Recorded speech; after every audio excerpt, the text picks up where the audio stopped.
என்ன ஒன்றே ஒன்று பண்ணலைன்னா எந்த வீட்டில் எந்த சாதிக்காரர் இருக்கிறான்னு பார்த்து அவங்கள மட்டும் குரூப் பண்ணாமல் விட்டாங்க. அதை தவிர மற்ற எல்லாமே வார்டு பிரிக்கும்போது பார்த்தா வீதி வாரியாக பிரிக்காமல் எல்லாத்தையும் சாதி வாரியாக வார்டில் பிரித்து வச்சுருக்காங்க. வணக்கம்.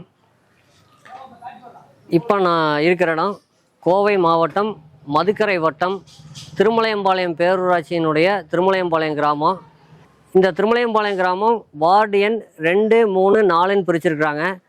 என்ன ஒன்றே ஒன்று பண்ணலைன்னா எந்த வீட்டில் எந்த சாதிக்காரர் இருக்கிறான்னு பார்த்து அவங்கள மட்டும் குரூப் பண்ணாமல் விட்டாங்க.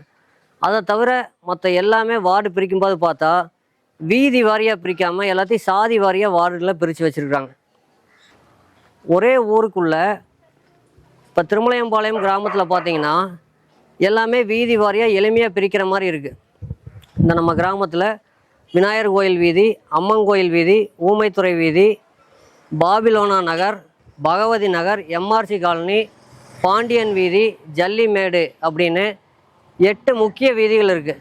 இந்த 8 முக்கிய வீதிகளில் அருகருகே இருக்கக்கூடிய வீதியெல்லாம் சேர்த்து தான் ஒரு வார்டாக வரையறை செய்யணும். ஆனால் இங்கே என்ன பண்ணியிருக்காங்க அப்படின்னா குறிப்பிட்ட சாதியை மட்டும் தனித்தனியாக எடுத்து வார்டுகளாக பிரிச்சிருக்கிறாங்க. பேரூராட்சி முழுமையுமே எந்த சமூகத்து வாக்குகளை ஒருங்கிணைக்கலாம் அப்படிங்கிற மாதிரி பிரிச்சிருக்கிறாங்க. இது வார்டு வரையறையில் மிகப்பெரிய தவறு. இது சாதி ரீதியான வார்டுகளை பிரித்து மீண்டும் சாதி ரீதியான பாகுபாட்டை தான் இங்கே கொண்டு வருது.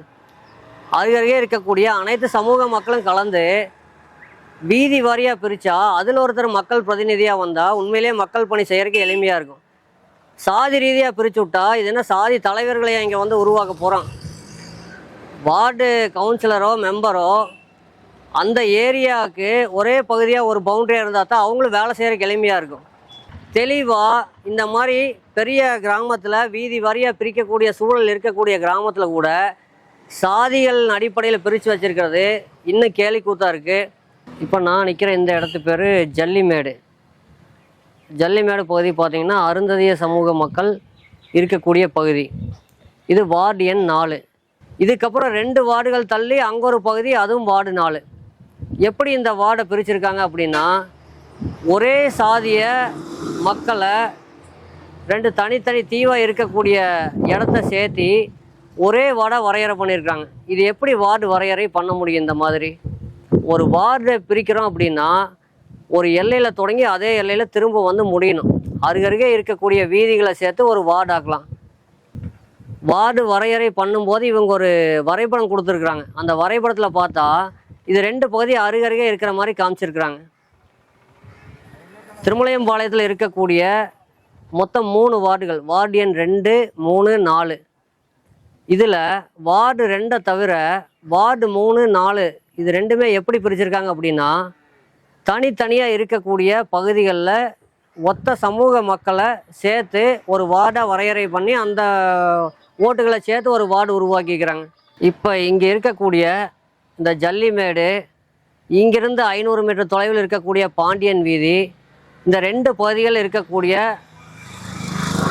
அருந்ததிய மக்கள் சுமார் 1000 பேர்த்த ஒரே வார்டாக வரையறை பண்ணியிருக்காங்க.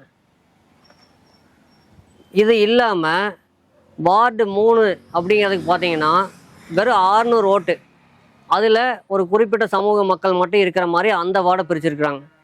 வார்டு 2ல் 1000 ஓட்டுகள். இப்போ பார்த்தா ஒரே ஊரில் 2600 வாக்குகளை இந்த சாதி ரீதியாக பிரித்ததுனால ஒரு சில வார்டுகளில் ஓட்டு அதிகமாகவும், இன்னொரு சில வார்டில் பார்த்தீங்கன்னா 400லேருந்து 600 வரைக்கும் குறைவான வாக்குகள் இருக்கிற வார்டாக பிரிச்சிருக்கிறாங்க. இப்படி தனியாக இந்த மக்களை பிரித்து அதில் இடஒதுக்கீடு கொடுத்து அவங்கள ஒரு பிரதிநிதித்துவப்படுத்துறதுனால அதனால் என்ன பிரயோஜனம்? அங்கே ஒரு சாதிய ரீதியான தலைவர் மாதிரி தானே இவங்க உருவாக்குறாங்க.